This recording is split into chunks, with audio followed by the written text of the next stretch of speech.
Hey, what's going on, everyone? John Casto here, 17 days done, and I'm still going strong as a 60-day dude.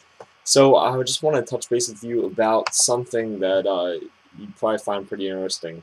So with through the 90s, it was low-fat everything, right? So they were just loading foods with sugar. But now, ever since all these low-carb diets came around, the popular thing to do has been to cut the sugar and supplement it. So that kind of leaves us with what we're facing today, which is sugar supplementation in just about every type of food and drink you can find, right? Whether it be Diet Coke or a low-carb cheesecake, uh, people will find anything and everything they can with sugar substitutes. But here's the problem. Splenda is actually composed of something that's considered a carbohydrate, which is called sucralose. We don't actually know exactly what the long-term effects of Splenda will have on our bodies. So it's kind of interesting that we're just shelling it out in every type of food we can find and drink, and even handing it to our kids. So Splenda is actually tested mainly by lab rats, which there has been adverse effects.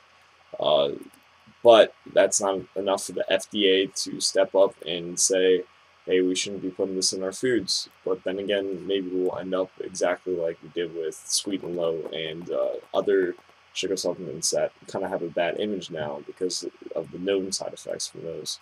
One of the things that kind of will scare you about Splenda is that it actually contains chlorocarbon, which is essentially a compound of chlorine itself. So we're technically ingesting chlorine every time we have a sip or a bite of something with Splenda in it.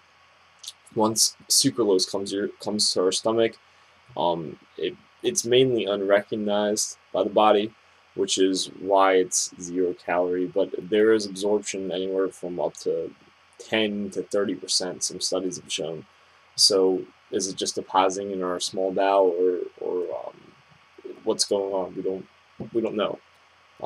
Ironically, the healthier you are, your digestive system actually tries to absorb even more. So the healthier you are, the worse off you may be if you consistently take in Splenda and other types of foods, or I'm sorry, and any drinks or foods that are full of it.